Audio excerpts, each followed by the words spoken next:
Aloha, welcome to my basement. I'm Anders Colsefni. I'll get right into the first questions here. These are from Nick Maggot Rapsomanicus. Nick, I hope I pronounced your name correctly. I think you're from Greece, if I remember correctly. One, do you talk to Greg Welts at all?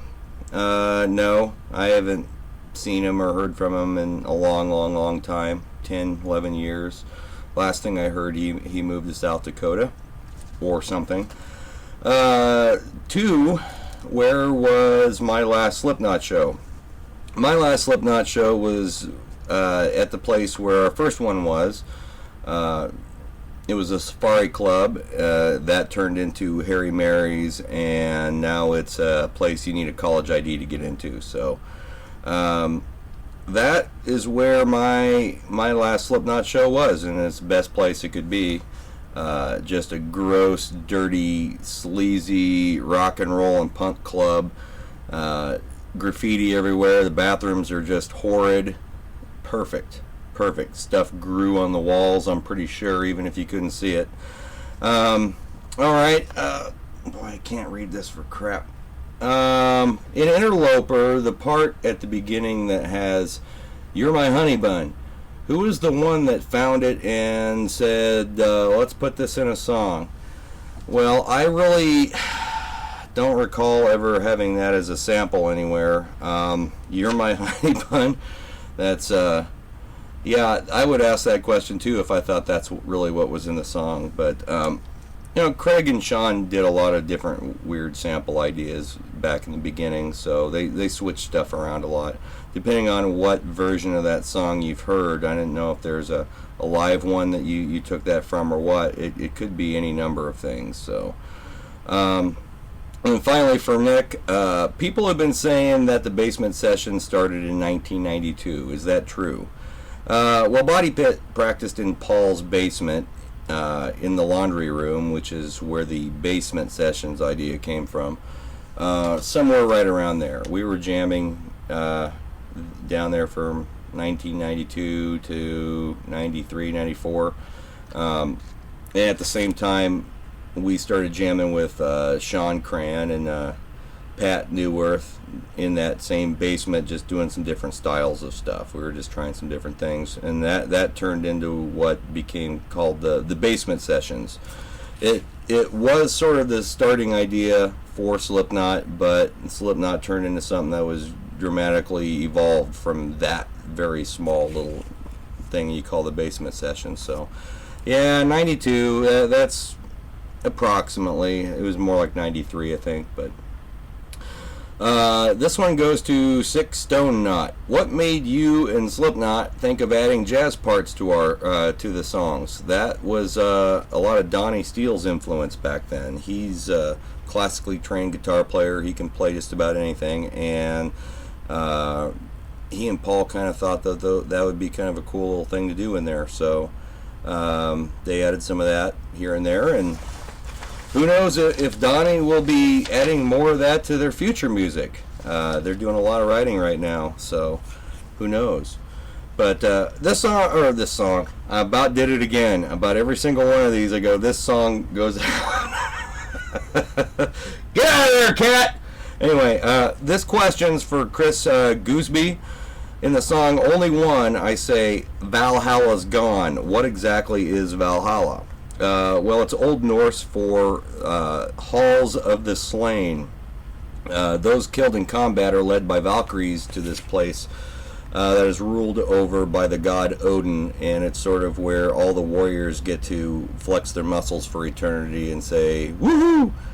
And that's where all the warriors want to go when they die, from Viking lore and whatnot. Now, this next question from Tyler McDavid kind of goes along the same lines. How did I come up with the name Anders Colsefni? Back in the day, I was trying to come up with something that sounded a little bit different, and so I could play around with a different name. So I used some different names that I'd heard from Viking lore, and kind of tried to switch some letters around so it didn't sound like something that was already being used by a family, and then somehow I would accidentally be adopted into someone else's family. But anyway, Anders came from, well, my real first name is Andrew, and there was a Kansas City Chief running back named Kimball Anders, and I just recall seeing that back then, so I just kind of grabbed it. But I'm a Raiders fan. I'm certainly not a Chiefs fan by any means, so sorry guys in Kansas City. Anyway, Danny Villalobos, what would my thoughts and feelings be if Painface ended up on tour with Slipknot? Probably about the same as if I ended up in Valhalla. Woo! I'd love to go on tour with Slipknot, or anybody else, really. If I'm on a tour, that's going to be a great thing for me regardless, but I think Slipknot would be a very interesting coupling. So, who knows what will happen in the future, but that would be a blast. That's my thoughts and feelings. Blast! Alright. Joshua Vaughn, or Jimmy Sullivan, in the middle of Joshua and Vaughn. I'm not exactly sure why he's got two different names going on, but people have been asking me the same question. So, do I own any original MFKRs, Fleshcrafts, or possibly Deadfront and Modifidia CDs? MFKRs, no. They're all gone. Fleshcrafts, I've got a handful of them that are still wrapped up, but I'm holding on to those for a rainy day, and we are going to be pressing some reissues of Fleshcraft with some extra tracks in digipack form, and we're hoping to get that thing out in a couple of months, so that might be fairly soon. And the Deadfront and Modifidia CDs I don't have. When Modifidius was making theirs, I didn't have a CD player, so I had like a cassette tape, and that thing broke long ago. Deadfront, I do have one of their CDs. It's well worn and probably won't play anymore, but I still have it floating around just for posterity. Now this question's from Jason Voorhees, the man behind the mask. What was your first tattoo, and how old were you when you got it? Okay, see if I can hold that up. Right in this region right here, there is a skull with flames coming out of it, and I was 21, and we were jamming out Bolt Thrower in Paul's upstairs area. And meanwhile, I was getting that inked on me by a prison machine. It was like a Sony Walkman motor taped and rubber banded to a ballpoint pen casing with a spring in there somewhere, and there was a straight pen and really bad ink, and the black ink turned green, and the Tribal Wolf covered it up. So that was it right there, and it was covered up well enough you can't see the old one anymore. How many tattoos do I have now? Okay, got the Tribal S on my leg, got the Tribal Wolf on my arm, got all of this business going all the way up to my neck. That's more like a couple dozen tattoos all in one, but we'll just call it one for sake of argument. I've got this a buddy of mine did this one on my chest right here. It's a wolf howling at the moon. It was one of his early attempts, so it's not wonderful, so we'll call that one 4. My wedding ring, 5, and my back piece, which covers my whole back and needs a lot of work done on it. Where are we at? 6? 6. My kid just popped in to say hi. So, and do you plan on doing some shows in Germany with Painface in the near future?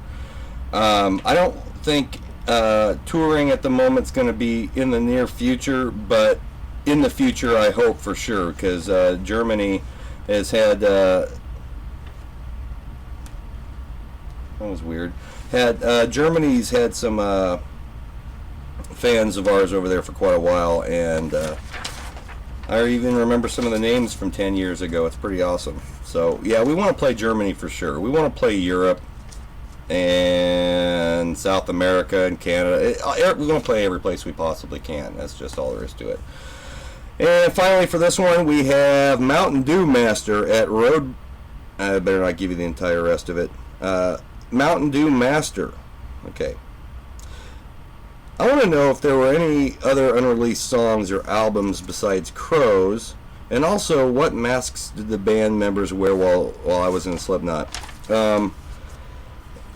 Everything that has been recorded but unreleased, everybody's heard of.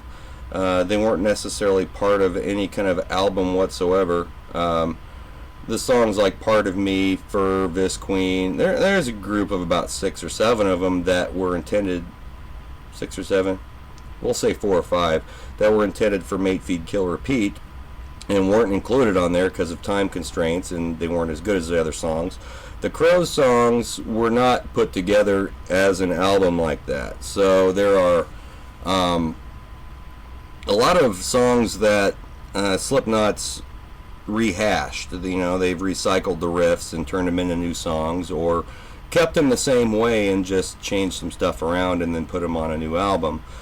But you know, everybody's heard of every song that was recorded pretty much, unless it was done after I left the band. So I can't really comment on anything done after I left. So that being said, keep sending me your questions. I'm also going to start taking in questions for the members of Painface. Taco and John Hintz are the guitar players, and Cornbread and Mike are the bass player and drummer. So if you got any questions for those guys, send them to my Anders Colsefni at gmail.com, and keep sending me any questions you have, no matter how goofy they are. I'll keep slapping these together and keep giving you as many answers as possible. Today is Super Bowl Sunday. You guys have to understand that these things don't necessarily air in a specific order, so you might actually have this one up in about 2 weeks for all I know. It just depends. Those of you who were at the Painface show last week, thank you very much. It was an awesome show, and we're gonna get this album done for you guys, and I hope we'll be playing a town somewhere near you soon. But that being said, you guys have a good weekend. Enjoy the game if you like the Patriots or the Giants. And my teams were well out of it a long time ago. So anyway, you guys have a good weekend. Anders out.